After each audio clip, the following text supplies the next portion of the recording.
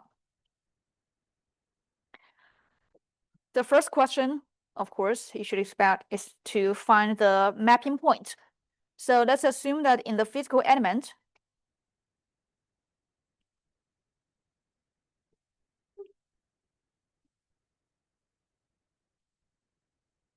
if we have a point that is 0.75, 0.75, I just use this random point as example here, probably somewhere inside this quadratic element. We need to figure out what is the corresponding S and T.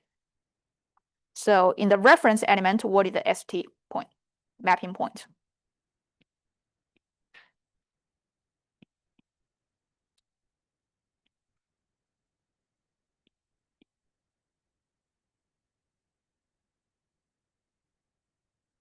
The second question, interpolation. If in the physical element, the nodal degree freedom given.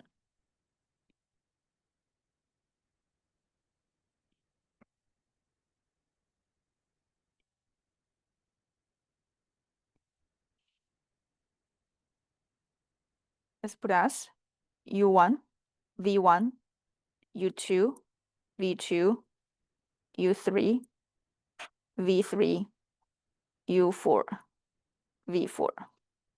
And we have 0, 0 for U1, V1, U2, 0.1, V2, 0, U3, 0.1, 0.1, U4, 0, V4, 0.1. We want to find displacement in the x and y direction uv at point xy equal to 1.5 and 1.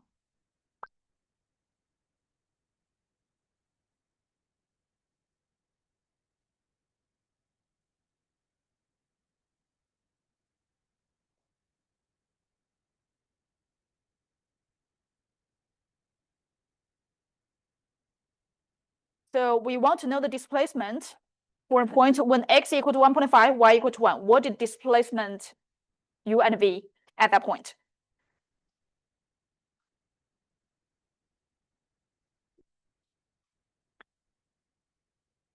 How to find the mapping point? How to find the mapping point? First question. What is for this point in the physical element, what is the corresponding mapping point in the reference element? Anyone? 0, 0. Why?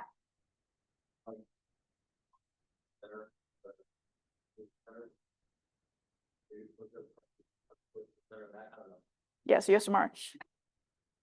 Somehow it is at 0, 0. But my purpose is that for the first example problem, I really want you to practice the standard procedure. So you really like calculate, and of course in the end you get a 0, 0. But you're smart. Yes, it is 0, 0. So let's forget about 0.75. Just random point, maybe somewhere here. What is standard procedure? Because in your homework exam, that's not necessarily I always put it at 0, 0. Let's just say a random point here. What is standard procedure to find the mapping point?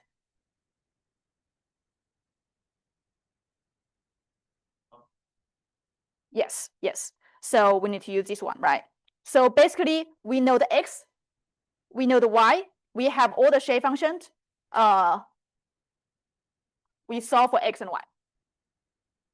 We solve for s and t. So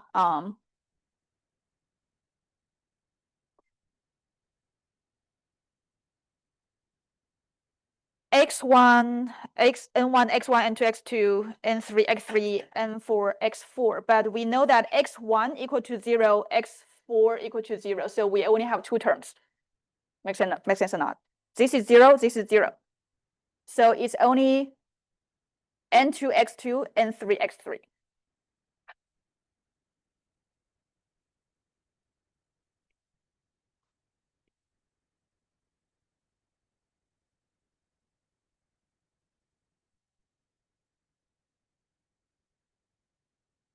So this one is equal to 0.75, x coordinate 0.75. And we plug in the shape function n2 and shape function n3.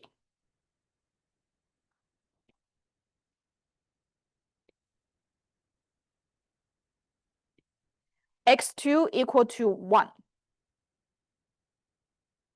Shape function n3, 1 plus s, 1 plus t. Shape function equal to 2.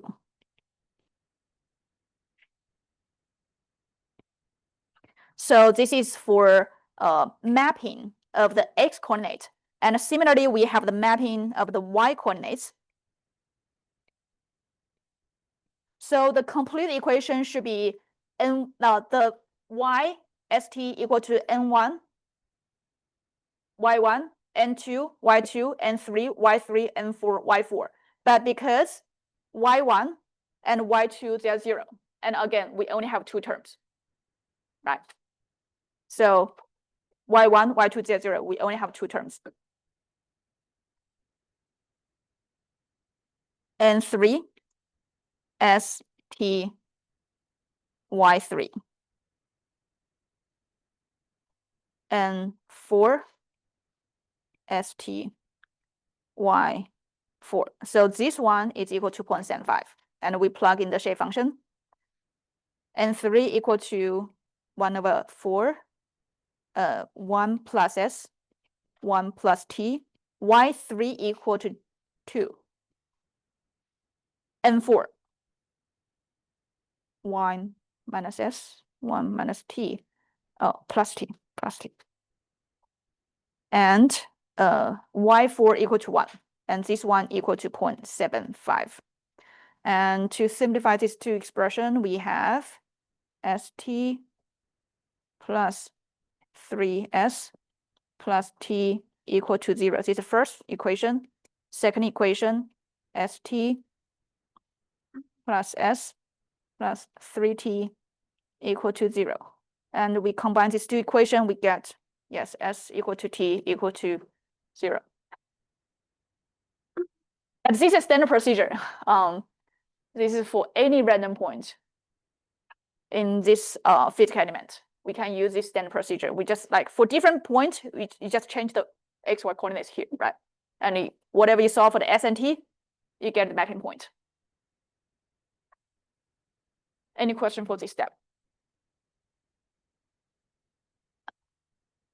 For this one, probably is easy enough. You can see these two equations and you see, okay, S equal to 0, T equal to 0. But in a lot of problems you are solving, you may get in a situation that you actually get 2 sets of S and T value. So in that situation, you need to know that our reference element is always, the range of S is always from -1 to 1. The range of T is always from -1 to 1. So whatever root you solve that is outside of this range, you can just ignore them. So we never have to. Yes, because the mapping is really mapping into the element. For anything outside of element, it's just really no point here. Yes. So let's say let's add it here. S should be between -1 to 1. T should be between -1 to 1. And for any mapping point that you solved, that is, if it's outside this range, it's really not valid because it's outside of the element. You consider this is a solid element here.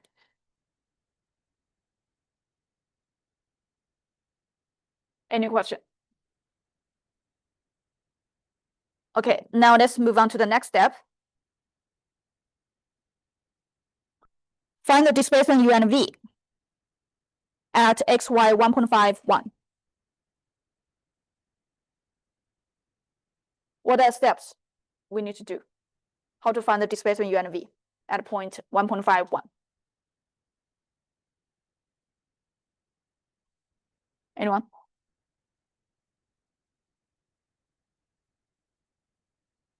How to find displacement at 1.5, 1? So there are 2 steps involved, right? First, 1.5, 1, you need to find the corresponding mapping point. And once you find the mapping point, in this reference element, then you do the interpolation. Interpolation function is given here.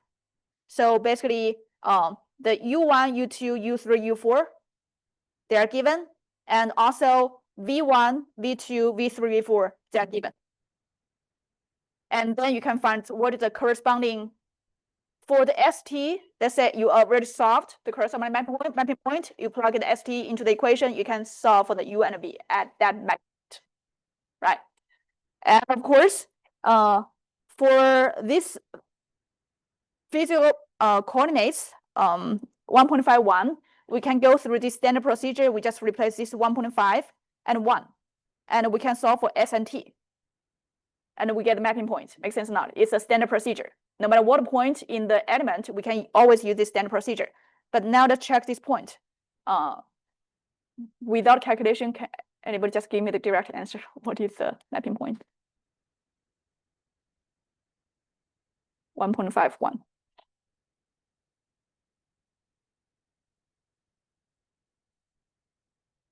I'm waiting for you. So what is the mapping point? You can, of course, go through the standard procedure to solve the 1.51. But can anybody just look at it and know what is the mapping point? Where is 1.51? It's a middle point. Makes sense or not? This is 1, this is 2. So 1.5 is the middle of this H1, 2. 1. This is 0, this is 2. So 1.51 here is the middle point of H2, 3. And we talk about that node 1 mapping to node 1, node 2 mapping node 2, node 3 mapping node 3, node 4 mapping node 4. Where is the middle point of H2, 3? Yes. So of course, you can double check by really use our standard procedure. You set this one equal to 1.5, this one equal to 1, and so have the ST equation and solve for the SNT, and to see if in the end, if it should be S equal to 1, T equal to 0. Any confusion here? Any question? Okay. So for the point in the physical element 1.51, since it's the middle point of H2, 3, and in the reference element, the middle point of H2, 3 is this point. So we can write this ST directly. It's 1 and 0.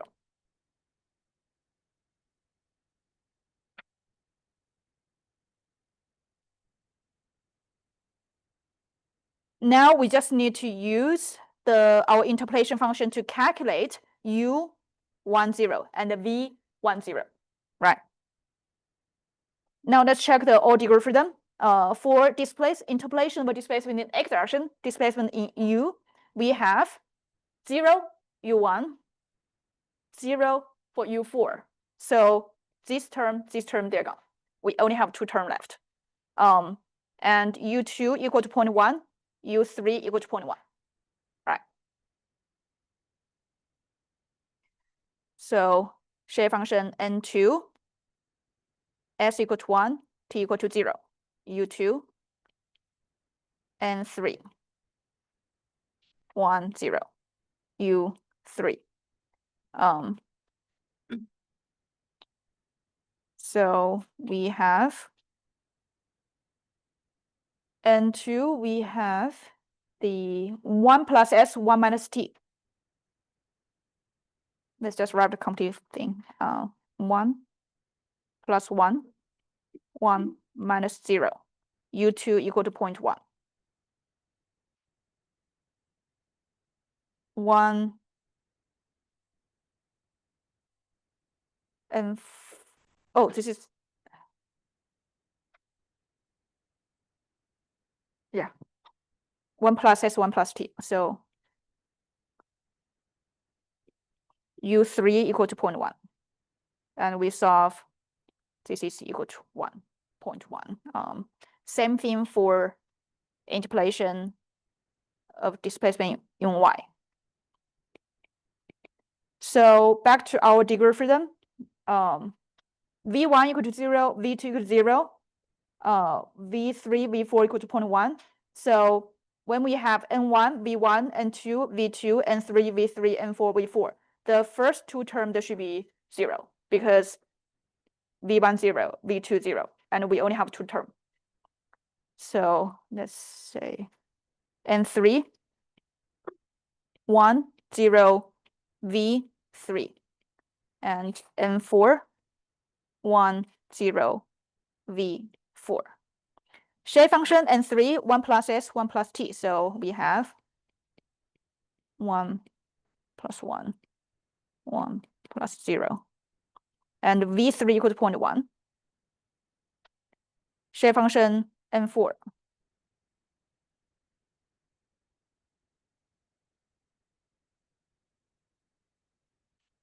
One minus S, 1 plus T. So this term is 0 already. 0.1. And this is 0.05.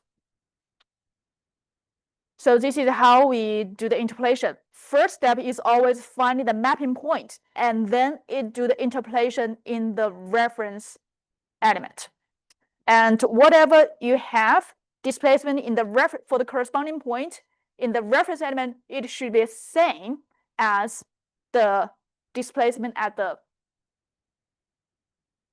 of the point in the physical element. Make sense or not? The shape function N4. Think about it a little bit. Okay, one question. Yeah, I made a mistake. Yeah. Any other question?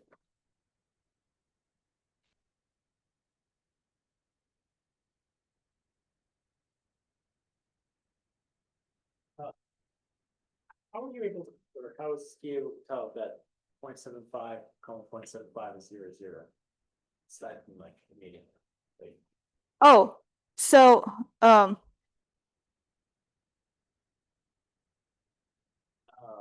okay. yeah. Yeah. Welcome. Any other question? But you are not really required to do those. You can always go through the standard procedure to solve the SNT. But of course, for this is a special situation because it's a point on the edge. We can always use 1D inflation, right? We talk about this so many times. We talk about in the CSC element. We talk about in the 4-node quadratic element in chapter 6. And here, again, this is the point on the edge. And we know that it's middle point. So it should map into the middle point of this edge. It's purely 1D inflation. So let's say in the homework in your exam, if you want to save some time, you see the point on the edge, you can skip this standard procedure. You can write the ST directly, save you some time, and you can get 4 points for this step.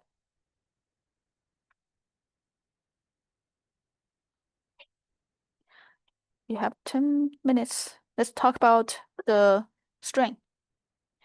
Oh, by the way, in your in the textbook, you may also see the question like, ST is given, how to find XY. Mathematically, it's simple. We have this relation that is converting from XY to ST, which has physical meaning. But you can also use the equation. Let's say if the ST is given, you can solve what is X and Y, right? It's the same thing. But for that kind of problem in the textbook, I don't see any like physical meaning behind it. So that's why I didn't really include it here. Because I mean, in what situation you know the point in the reference element, but you don't know the point in the physical element. It doesn't make any sense as an engineer. It makes sense in terms of the math.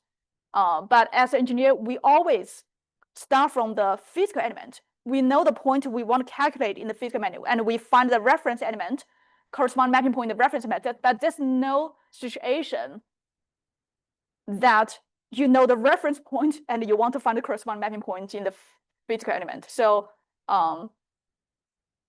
you still can solve it, but I don't think it's really necessary to include here.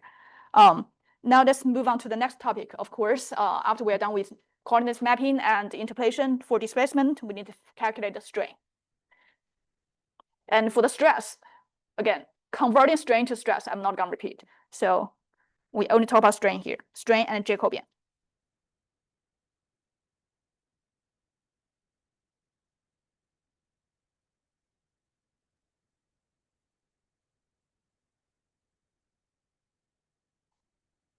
Let's again start from the definition of the strain from mechanics materials. Normal strain in the x direction.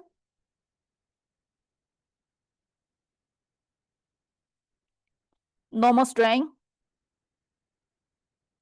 in the y direction. And shear strain. We have used this one multiple times this semester.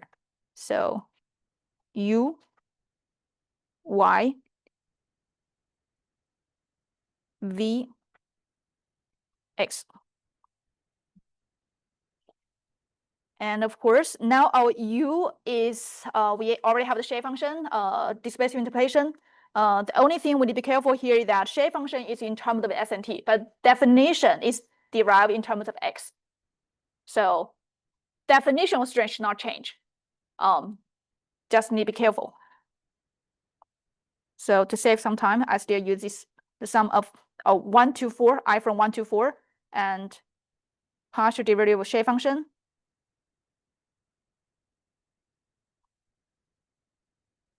X, U, I. Similarly, I from 1 to 4. Partial derivative of N, I, S, T with respect to 1, Y, and V, I. And same thing for shear strain.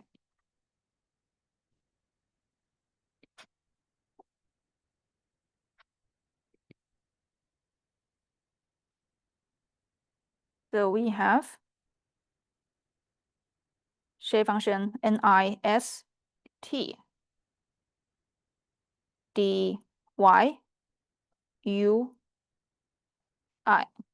This is the first term, the second term.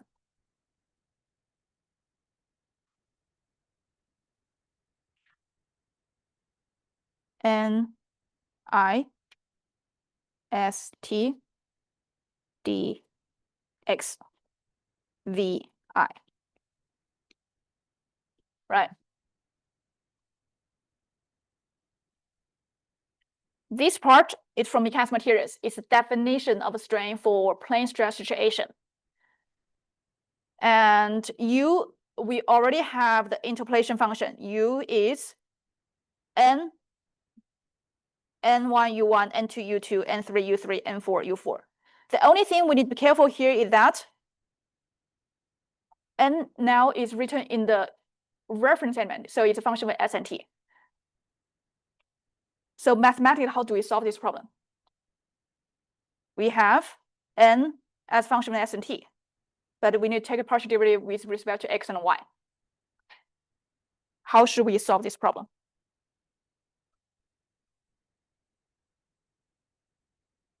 Mathematics, pure math. It's nothing related to solid mechanics. Have you guys heard about chain rule differentiation? Yeah, yes. Some class you took before,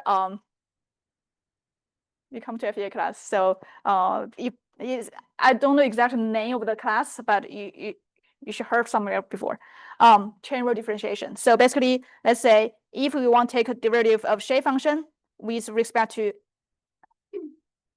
S, we can write as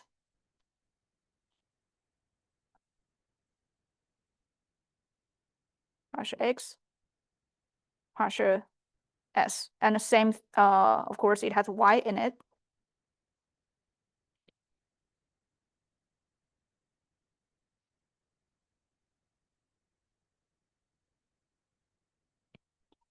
Similarly, for partial derivative of shape function with respect to T, we can write as Ni X X T plus Ni Y.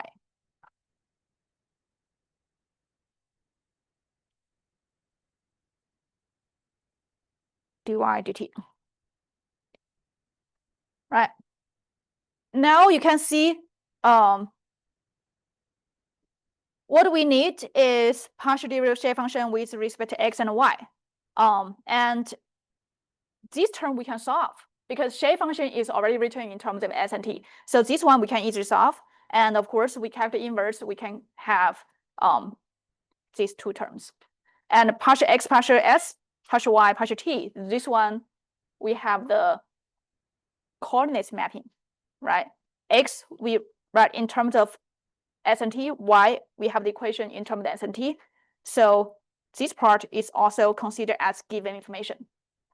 We have x as function of s and t, y as function of s and t, same here, same here. So these four terms we can solve.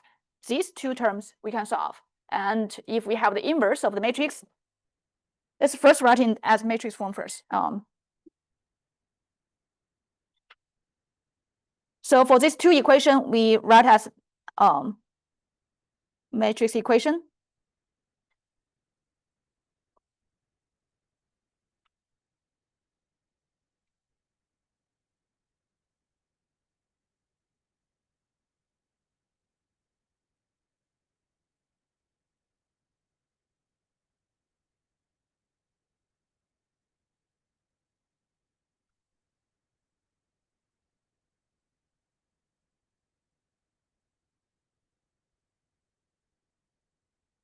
So these are the two components here. I put in the vector on the left side. And now I have this term here and this term here. So basically the coefficient for the first two rows should be these two. The second row should be these two. Now we have the four components in this 2x2 matrix. Dx, ds, y, s, x, t, y, t. Is simply write these two equations into the matrix equation form, right? This one is corresponding to this one equal to this here, and same thing here. And now we consider this is the Jacobian matrix. Let's use a different color.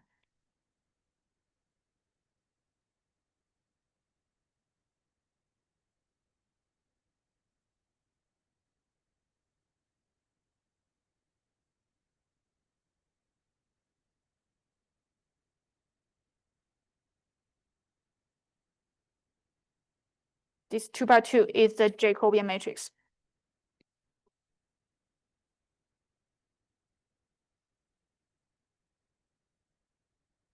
And of course, this is what we need for calculus strength.